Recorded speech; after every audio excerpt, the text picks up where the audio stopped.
everybody. We are back. This is The Dish Pig. I'm your host, Nick Sherry. Remember to subscribe wherever you listen to your podcasts. And you can follow us on Instagram at _dish_pig. But we have an exciting episode for you this week. We're going to be talking to Kael Sahely, owner and operator of several hotspot cafes here in Melbourne, Victoria, Australia.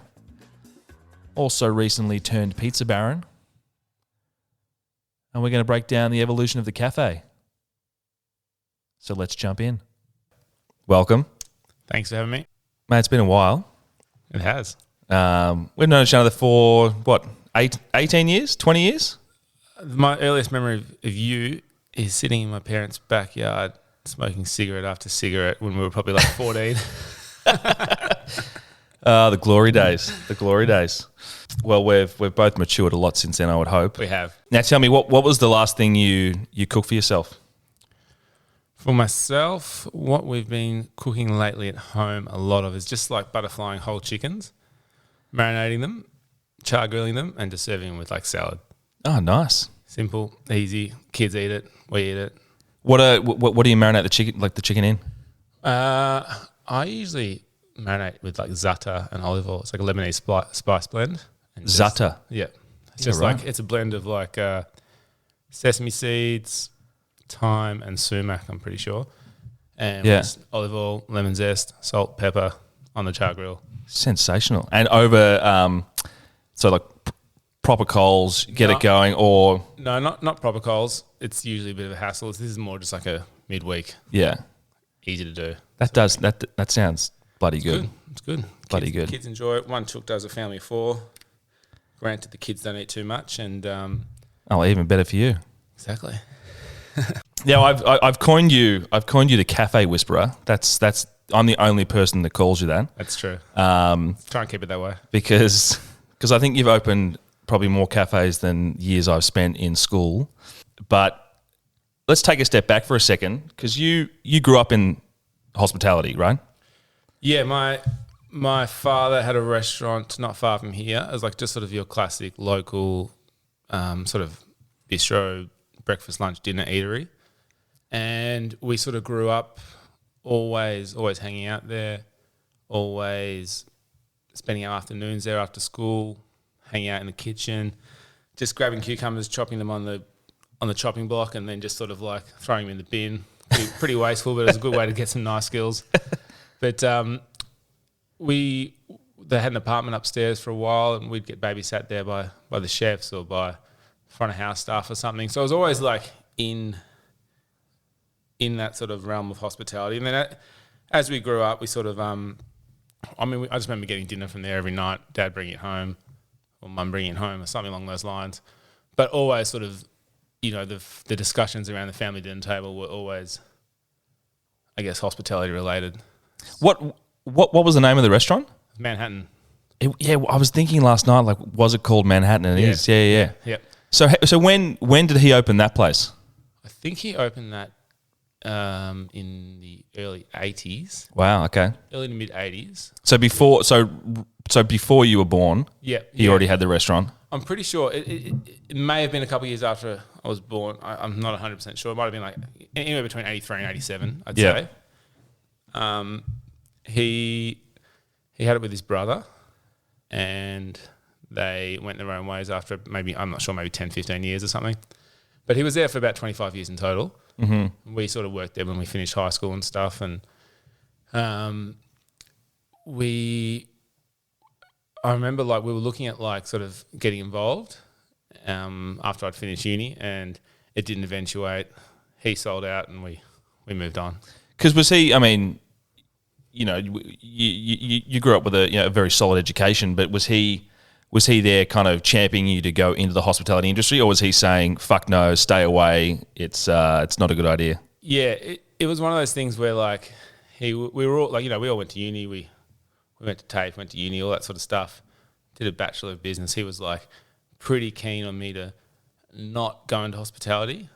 He said, if that's what you want to do, maybe finish your degree, get a bit of paper that might get you open up an avenue somewhere else just in case it doesn't work out in hospitality, which it quite often doesn't. But while I was studying, I did leave.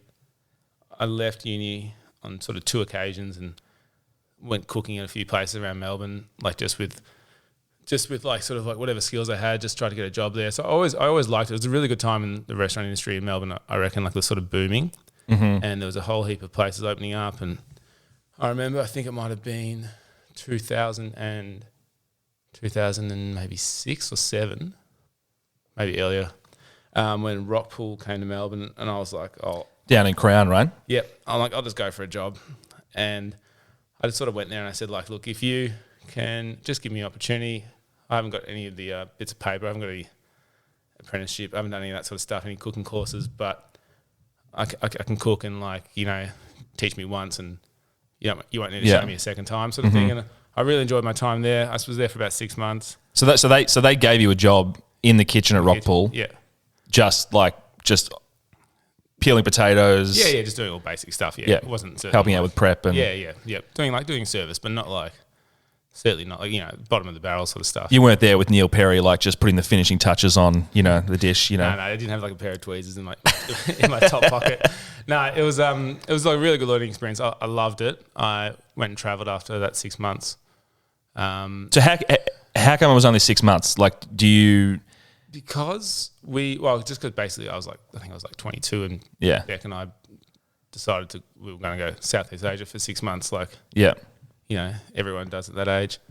And then Beck, who's now your wife, just to fill in the gap there. Yeah, that's right. So we travelled, and like while we were travelling, I was like writing down stuff about food the whole time. I was like really into my cooking. I came back and I just didn't want to get back in the kitchen. Finished my degree, and while I was looking for like corporate work, that site where Pillar of Salt is came up. Basically, it was on the market. Tom Moore, our mate, I think it was his first property he ever leased. Came up, and then like they just sort of happened. It was more about timing. Like in Melbourne at that stage, like I think it was Porgy, Mr. Jones, 3 Bags Full, St. Ali. They were like the sort of 3 places I can really remember off the top of my head that were doing like really good breakfast trade. So it was just like the very start of that sort of cafe boom. Yeah, so I think the location was key. We were opposite Fitness First. There's a bit of a CBD district outside of the CBD. In Church Street, Richmond, and then I think it just sort of like one thing led to another. So it's like sort of what we knew. Like it wasn't a huge planning process or anything. It's just like. But you kind of it seems like you had some like ingrained confidence that if something like this, I mean, it was just pure chance, pure luck that something came up through a friend that you knew. Yeah. He kind of, you know, hey, you know, come check this out. And then you're like, well, you know, I've got enough in the bag to kind of just, you know, get this going without too much planning. But at the same time, you said you were looking for like, you know, I'll call it a regular job, but like a corporate job. Yep. What kind of gigs were you actually looking for in the corporate world? Like if you thought about what was, you know, if the Pillar of Salt site, which was the first establishment you opened, didn't come about, what was that other path looking like? I think the job that I applied for was through Swinburne University at Telstra in risk management, and I still to this day don't know what the fuck that is. But like it was just, I think it was just like an application that I felt like you had to do after spending like so much time at uni on and off. Like just it feels like the natural. Yeah, just give it a shot. Go and apply for a job. Yeah. I mean that's what you do, isn't it? You apply for jobs and you get knocked back and you apply again, and then you know it's just like wow, Telstra risk management. Yeah, thank God that didn't happen. I'm trying to imagine you working at Telstra right now. It's not. It doesn't look good. Yeah. So, cafes. This place, well, this site, Pillar of Salt, comes up. Why cafes? Like your dad, he had his restaurant, you know, bistro-y kind of place. You'd been traveling. You're thinking about, you know, obviously all the interests that you have in food and all this kind of stuff. What is it about like the cafe, you know, trade or world, like whatever you want to call it, that you kind of gravitated towards? I honestly think it was just timing. We were pretty keen not to get into nights. we'd sort of grown up in a family, and like my mum was always like, "Oh, don't be like, it'd be nice if you didn't have to do nights like your father did." And Don't be like your father. And look, it was just a timing thing. I mean, I remember when we opened Pillar of Salt, and like it was super busy. Heaps of takeaway coffee, heaps of dining breakfast, a lot more room to be like adventurous with the menu in terms of breakfast and lunch. And I remember my old man saying, "It's like, I can't believe people go out for breakfast. Like, how long have they been doing this for? Like, what's the deal? Like, why aren't we doing nights and stuff?" But I think it might have just been like a timing thing, or like just the nature of where we were as like, as a domesticated species at the time in Melbourne. We were like, we were just lining up for breakfast. People did it on Saturdays and Sundays and public holidays, and you don't see it as much anymore. But I think back then it was just sort of like probably right time, right place. Yeah. I mean, we'll probably get into a bit of this later, but you say that not many people are doing. Well, people are still doing it now, but not as many.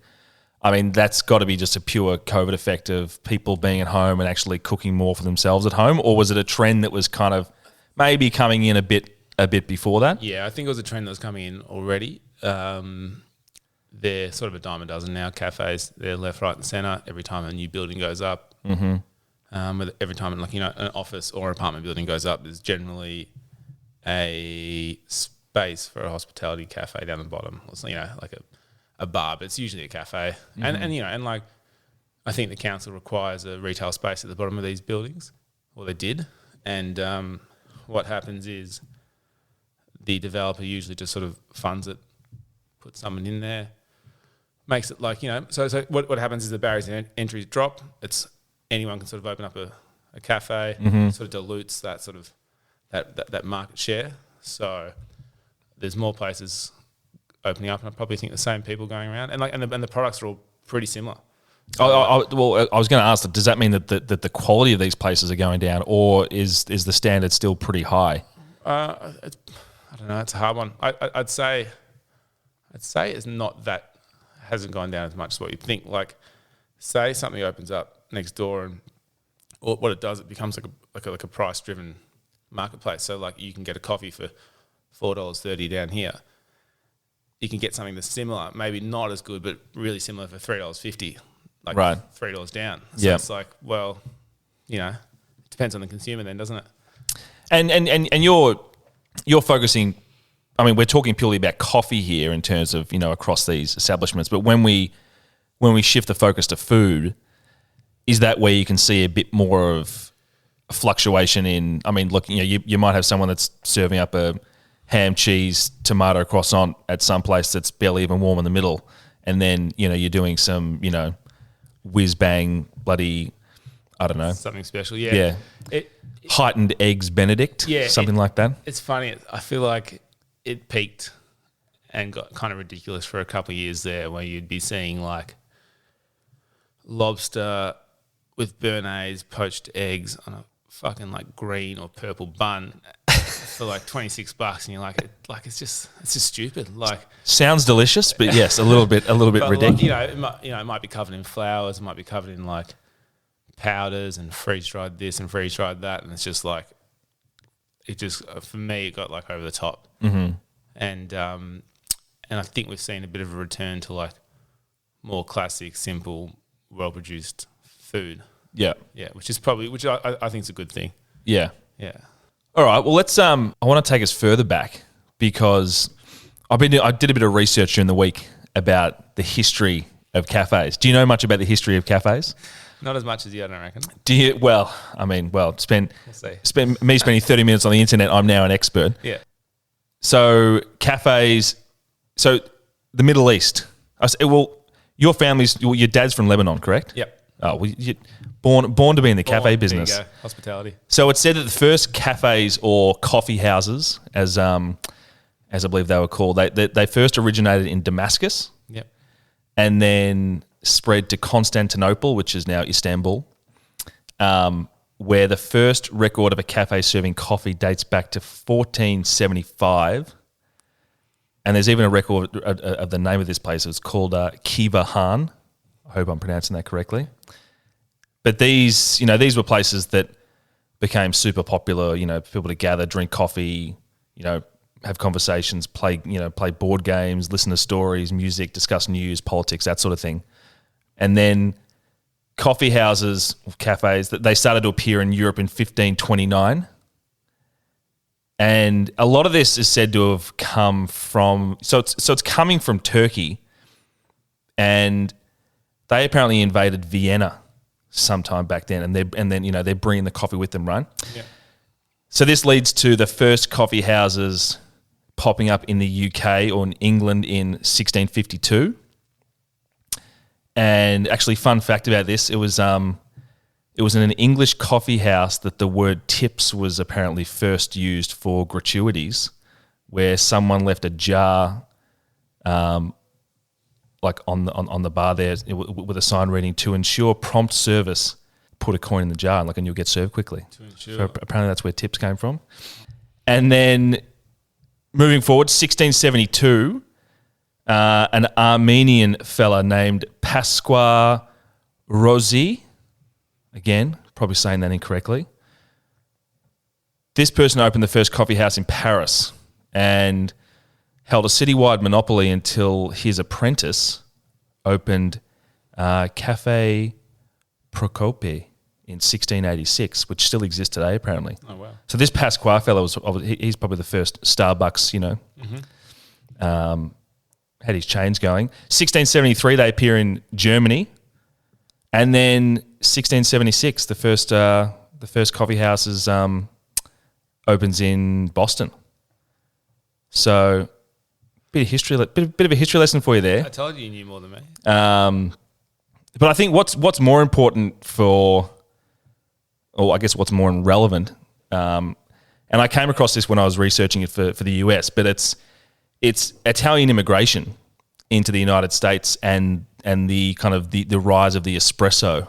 Yep. That seems to have really what launched the cafe coffee world in Australia. Yeah, in the 1940s, you start to see a lot of Italian immigration. The espresso machine comes with that. Yeah, in Australia as well. Yeah, in Australia. Yeah. Yep. And then in 1954 is when Pellegrini's opens. It's the first place that pops to mind. Yeah. Yeah. I think that is. I think it's known as. Well, it is the oldest cafe in Melbourne, right? Yeah, you'd say so. I'd imagine so. Yeah.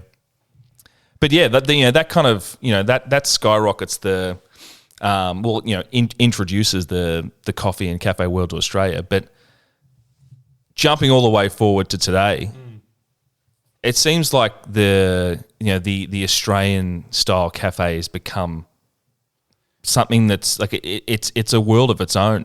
Yeah, you sort of see them pop up all over the world after a while, like whether it be Berlin, Montreal. I know there's a few guys there. Like, yeah, it just sort of pops up, and like their selling point is like a Melbourne style cafe. Yeah, it's like it's a cafe down there that's run by a couple of Aussies, and yeah, what I mean, and whether it be poached eggs or avocado or Vegemite and toast and all that sort of stuff, it's a selling point, isn't it? Yeah, global scale. I mean, even like they've gone berserk in New York City and Los Angeles, San Francisco. Yeah. Yep. Other parts of Europe for sure. And also, would you say that, back in the day, like a lot of these places, as I said, like people would come to, read the paper, talk to people, be a part of the community, whatever it might be. I guess these days there's still a community element to going to your local cafe and, seeing the owner operator and having a coffee and doing that sort of thing. But it seems like it's not, you're not going there just for that. It seems like people are more gravitating towards, and correct me if this could be completely wrong, but they're going to these establishments more for the commodity of, they do a really good coffee or they do a really good, whatever dish. Yeah. Is that a trend that you're kind of seeing? Yeah, I think it's important to have as many elements of those, like as many boxes ticked as possible in terms of that sort of stuff. Like you do need to cater to that weekend crowd, that you do want to draw people from outside of your like direct area. You sort of want you want people to be a little bit wowed when they come in. You want to obviously maintain quality, consistency is probably the most important thing, because you sort of like, if you do not nail something, like I said before, if something's not perfect this time, they can just go to the next block and probably get a similar product for a similar price. So that sort of puts a little bit of pressure on. But I also think, I know exactly what you're saying, and there's certain places that will focus on the Instagrammable cafe or the what food looks like, or as opposed to like the service and having a familiar face in there and getting to know someone's name. But I think if you can nail both, which is what everyone is probably trying to do anyway, but like for us, take Square and Compass for example. It's been there for like 7 years. Matt Stribley, my partner, or myself, like one of us is usually there. We know 90% of the customers by name. I reckon you can't beat that sometimes. Like it's awesome. Like I'll head in there now. Matt will be there, and he'll be like sharing jokes on a very individual level with like 80% of the people who walk through the door, and that's not like trying to like cover up the lower quality food sort of going out. It's just the nature of like being in hospitality, and it's also just the nature of like certain people's personalities. Like it suits us, it suits him, and look, we don't have an Instagram following there. We're not doing that sort of stuff really. Yeah. But I think it's more important than like in spades. And I mean, you mentioned like that's the kind of personality that you have, that your partner Matt has, and I imagine like your other partners, your other venues have.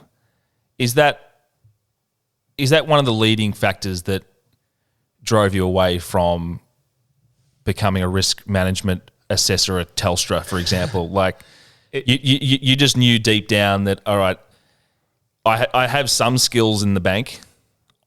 There's still more stuff to learn and more experience to be gained.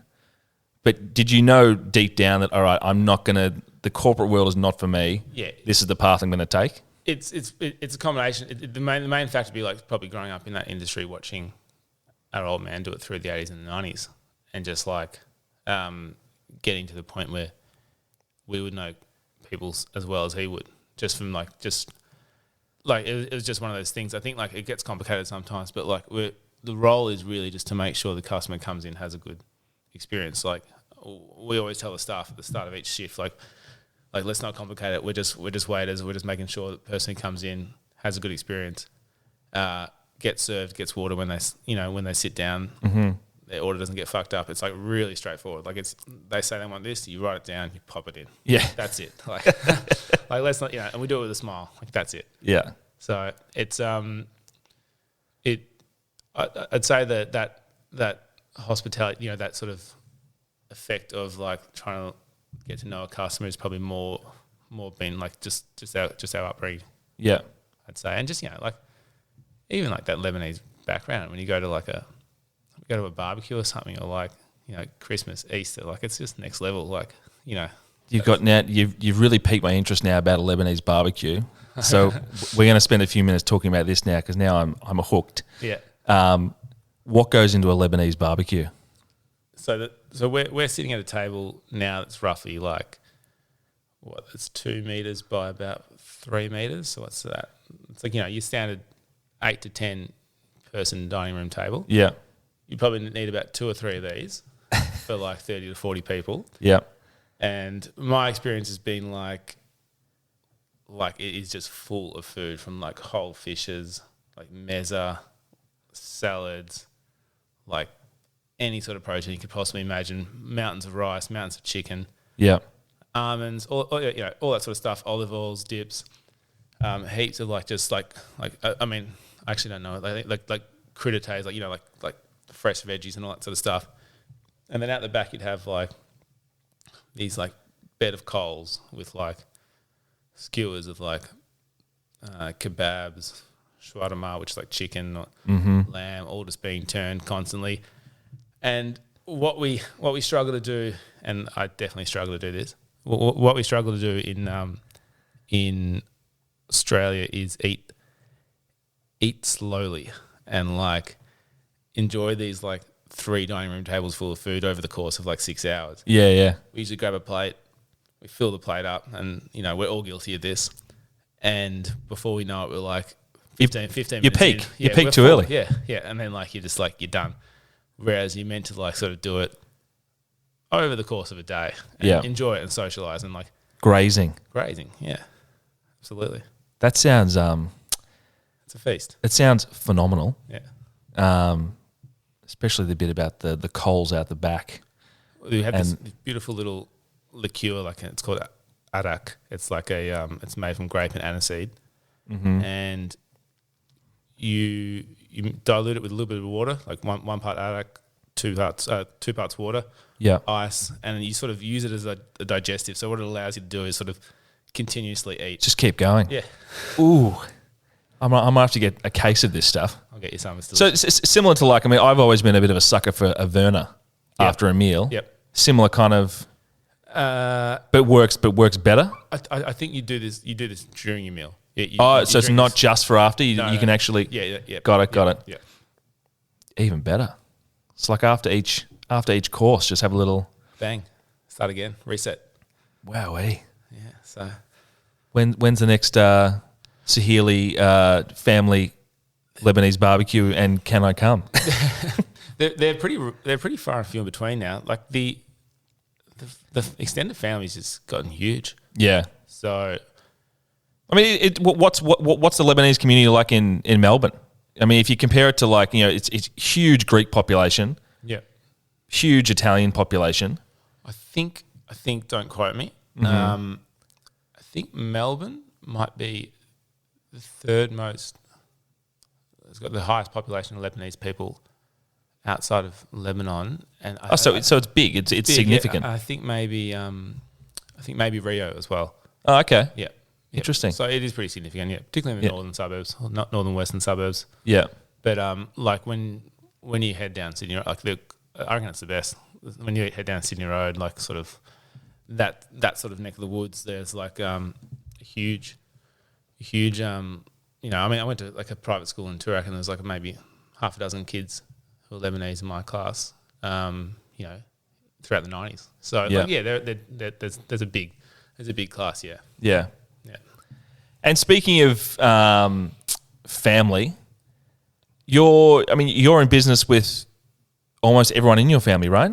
In some way, shape, or form. Yeah, no longer with my sister, but you used to be, and my brother and my old man are both involved across the board. Yeah. So after Pillar of Salt, the next place you opened after that was... So we had Pillar of Salt for about 3 years. We took over Touchwood with a couple other guys. We didn't take over Touchwood. We opened Touchwood in Bridge Road, and we sold it after about 12 months. Has that become is that part of the business model? It was. Yeah.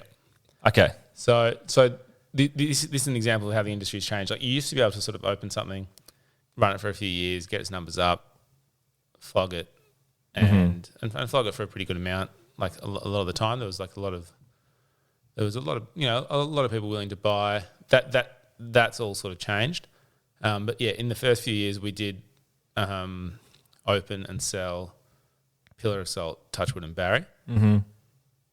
Since then, to be honest, like since then I've had kids, so the ability, like the amount of effort that goes into setting something up is kind of exhausting, and I think we moved to a different stage in our lives where we need a bit more cash flow and a bit more stability. So since having like the 2 kids, we've sort of focused more on like just sort of maintaining them, holding them, generating good businesses that give us like a regular cash flow and not worried so much about like cashing out. So, yeah.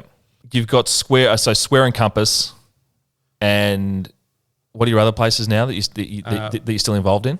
With Square and Compass, Lobbs, which is in Sydney Road, Brunswick, Vacation, like a little coffee shop in the city, and Neighbourhood, which is a little pizza shop in Armidale. That was going to be my next question. So you've been you're the Melbourne Cafe Whisperer, as I've coined you.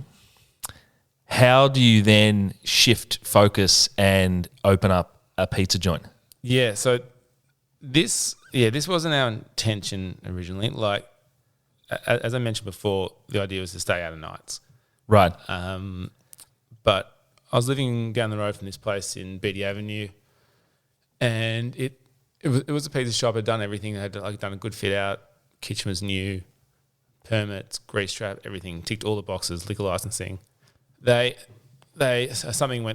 happened to them behind the scenes, and they had to shut their doors. The place stayed vacant for about 6 months, and we got given the opportunity to take it over. Upon closer inspection, it seemed like a pretty good, it seemed like too good to sort of pass up. Everything there, ready to go. Did they come to you, or did we actually? How did you? Well, I used to walk past every day, thinking, "Oh, that could be all right." Oh, okay. And then after a little bit of closer inspection and speaking to the agent, we're like, okay, well, this could actually be good. Everything's good to go. We don't really know much about pizzas, but we managed to secure a really good chef, and we just sort of said okay, well, let's just keep it really casual, really simple, make it for the locals. Mm-hmm. We didn't do any spruiking, no sort of publications when we opened, no photos, no broadsheets, no any of that sort of stuff. We just sort of said let's get the doors open, let's just slowly build, find our feet, make sure whoever lives around the corner can always get a table, and we'll build it from there. And it's actually been really good, and it was really good throughout COVID. We managed to just maintain pretty steady takeaway the whole way through, and it's been a really good move. We only open from 5 till 10, 7 nights a week, so it's nothing nothing drastic. Mm-hmm. It's not not huge night hours. We're not getting home at stupid hours. Yeah. So it's a bit more maintainable. Yeah, nice. So cafes in Melbourne, cafes in Australia, they're definitely changed a lot over the years. I mean, I think some of my earliest memories of cafes, back in high school, we go down to Q Junction and have lattes and smoke cigarettes before we go to school. They've changed a bit more since then. What have you noticed? What have you noticed the most being on the inside? I find the reason for the change. I mean, the quality has gone up a lot since then. I'd say, and the competition must be insane, which increases quality as well. Yeah, right.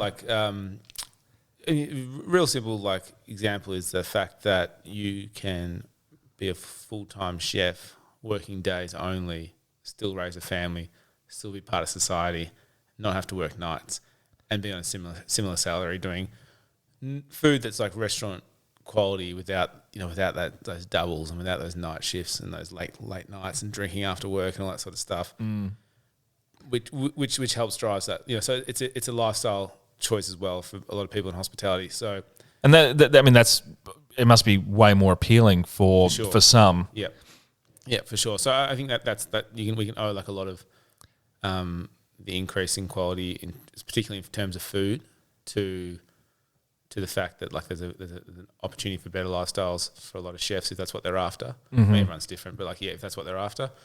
So producing restaurant quality food during the day at daytime only operations. Also, the products we get, the amount of effort that goes into roasting beans, the quality of milk that we serve now as opposed to what we used to serve, eggs, bread. There's so much more variety. You can choose from 15, 20 different types of free range eggs and they'll all be great. Yeah. You can make your decision based on price or size or just convenience. You open a cafe now, you want to choose a bread distributor or a baker. Take your pick. You can take your pastries from there, your whole grain from there, your sourdough from there, and you can actually, again, get really good produce really easily. And you can kind of piece it together yourself, and you do what you think is what you think is best, But you always got to listen to the customer. I think you need to take criticism for what it is.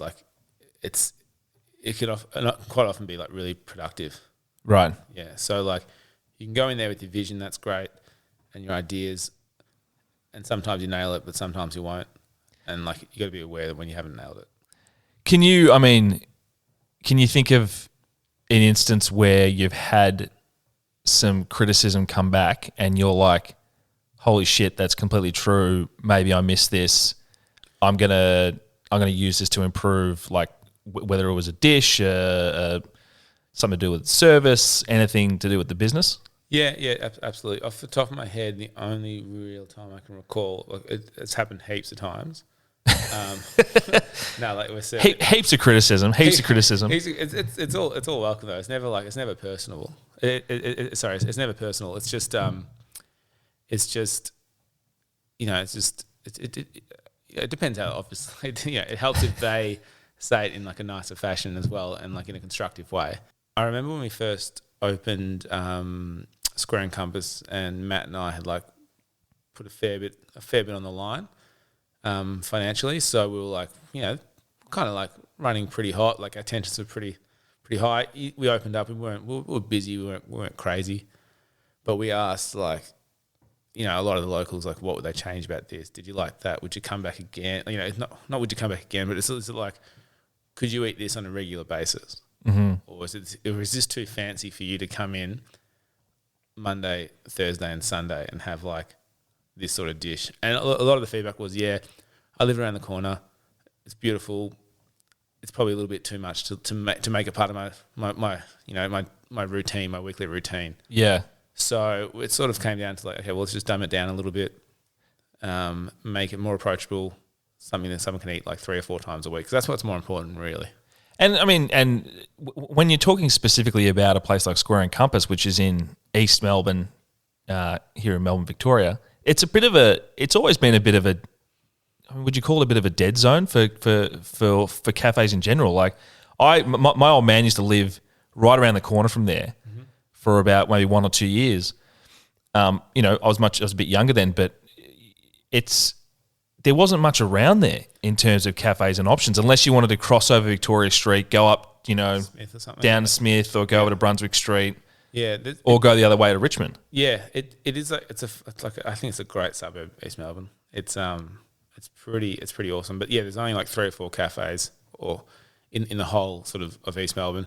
Heaps of hospitals, heaps of like medical suites, and heaps of apartments. But I remember hearing a while ago that like, I think East Melbourne particularly, if something, I think it's really hard to change the use of a shop in East Melbourne. So if something was a barber, it can't just be changed to a cafe. I could be wrong. So there's a lot of that sort of, there's walls up for what you can and can't do in that suburb in particular. I could be wrong. There still is. It's still there today, I think. But there's a cafe that it's called George and Simpson Cafe. Yeah, it's still there on the corner there. So Mum used to live down the street from there. I was up there probably 4 times a week after school. I think I distinctly remember a caramel slice they served. Yeah, and they did pretty off the charts scones with jam and cream. Yeah, to the point where and milkshakes, to the point where I stacked it on.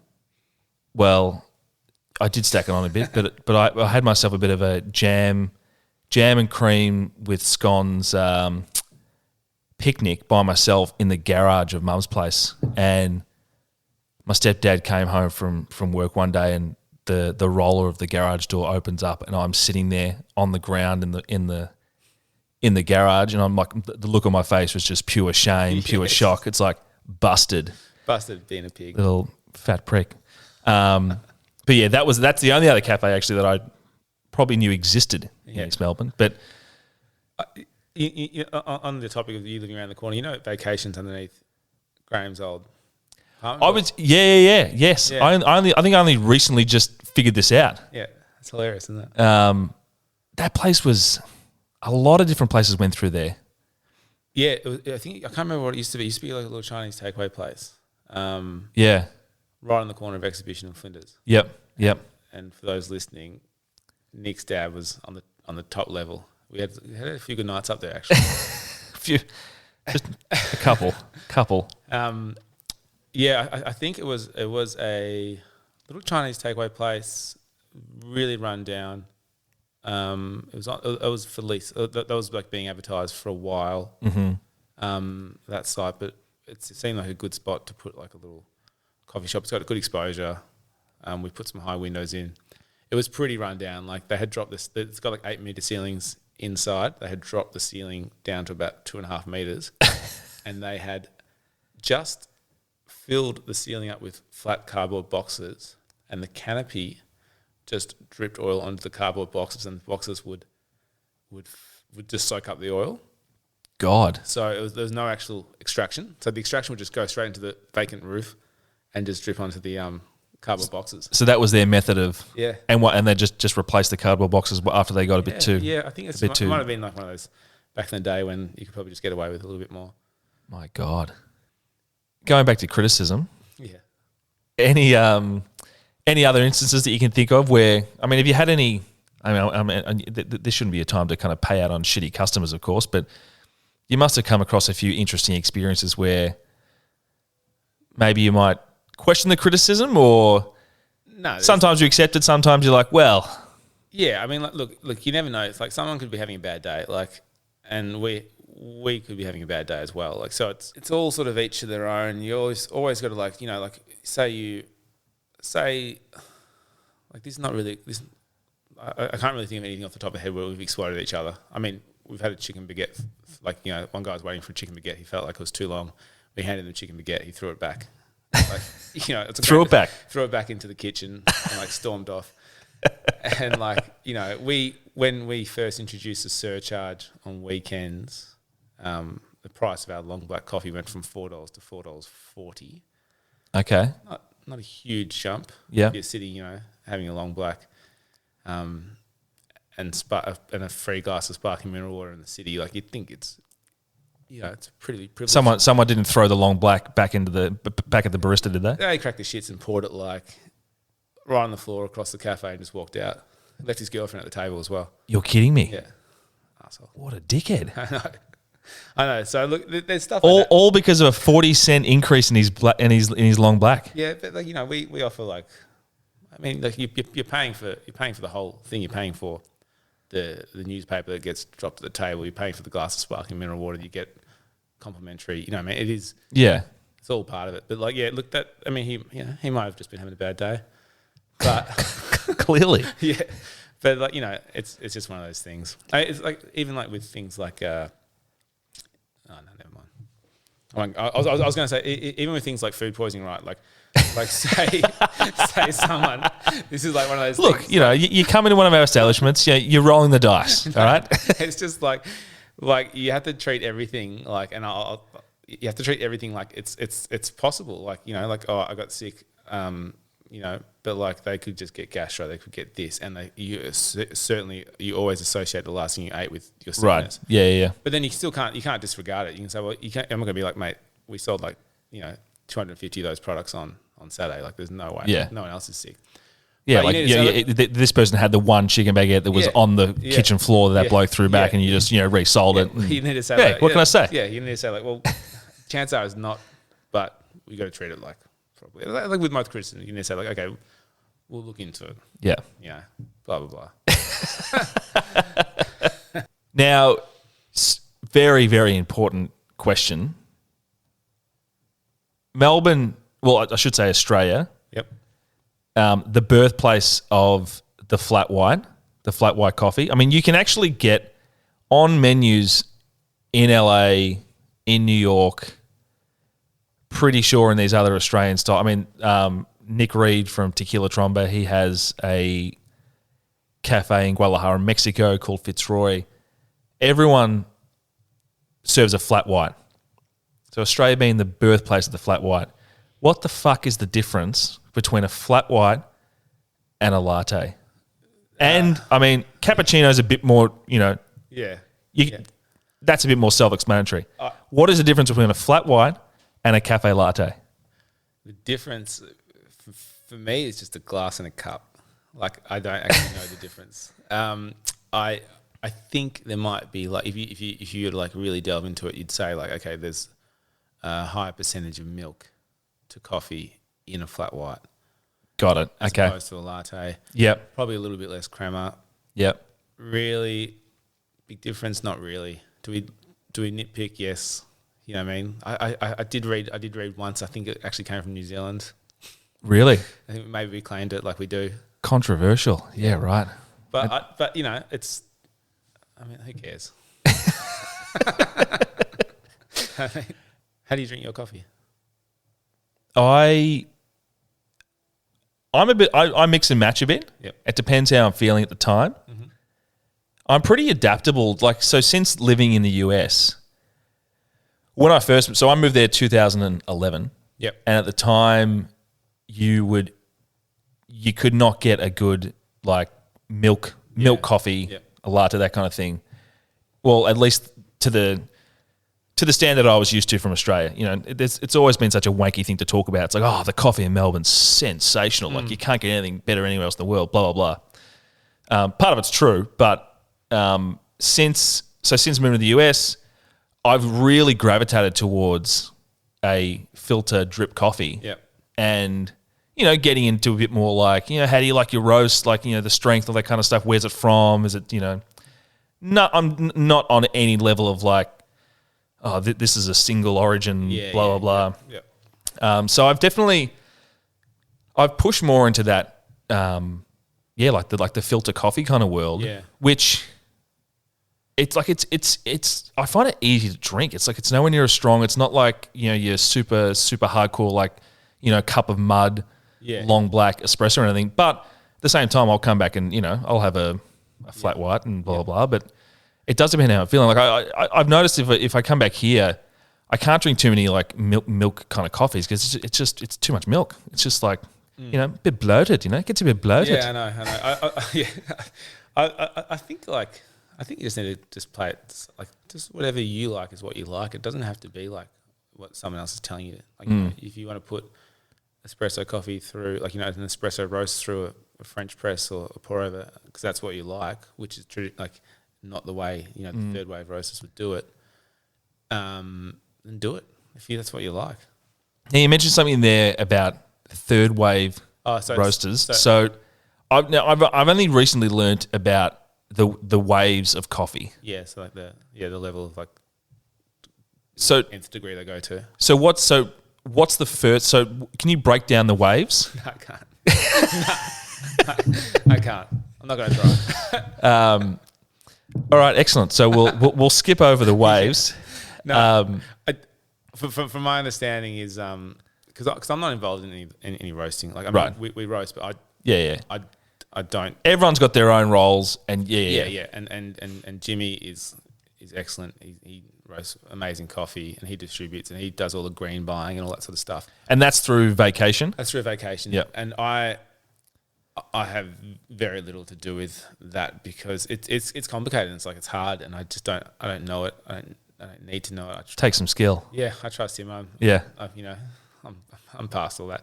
But from my understanding, it is probably, you know, something that sort of took place maybe in the last 15 to 20 years, I'd say, where we are looking at like the degrees that you can play with coffee, like while it's being roasted, like they're so precise in terms of like roast time, and you know, and like to get the perfect, like to get the most out of a filter coffee or out of an espresso, and I think just with the technology they have now, they can really nail a coffee.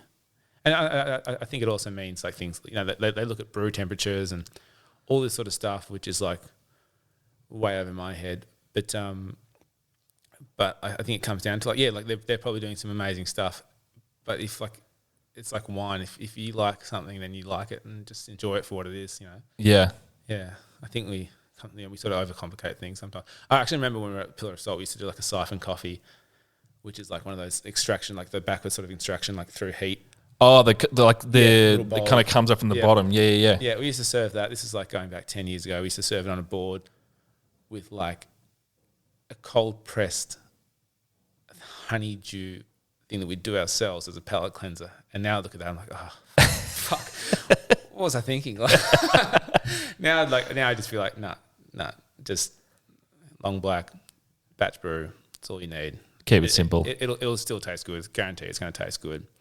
But there's still room for those other things there. It's just we're just past it. I think. Yeah. Personally. And what is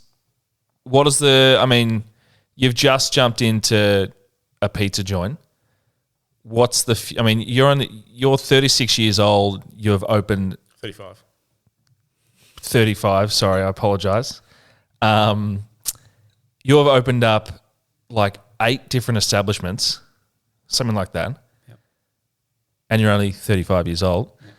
What does the future look like? What do you want to get into next? What's down the path? Yeah, I'm not really sure. The last that COVID period really gave me an opportunity to sort of sit back, enjoy things. With a very fortunate position to where we could we were in a position to keep the cafes and the restaurants all open, albeit very quiet. But I managed to trade well. I enjoyed a lot of time with the kids and with my wife, and we gave me a chance to sort of think things through. And I think regardless or not, I'm tied to hospitality now. It's it's what I'm going to do. Mm-hmm. Love it or hate it. You get to a certain stage, you're like, this is it. Yeah. Whatever puts food on the table. I think we'll look at consolidating a few things. So maybe I think there's more a better future in a lot of guys who are in my position to consolidate their brands and maybe open 2 or 3 new venues under the same name or same banner as a previous venue, which would be probably our next focus. Maybe do another vacation, or we're sort of in the process of doing hopefully a Square and Compass in South Melbourne. Yeah. So just sort of keeping things in the same banner, same core group of people involved across it. We've got a great team of owners. We've got a great management team and excellent chefs. So just sort of keeping everyone involved, not trying to take over the world or anything, just consolidating what we have, I think. Awesome. Yeah, that's the plan. All right, mate. Well, this has been fantastic. Thanks for having me. I appreciate you coming on, and all the best and good luck. Thank you. Good luck to you too. See you, mate. Bye. See you, mate. Bye.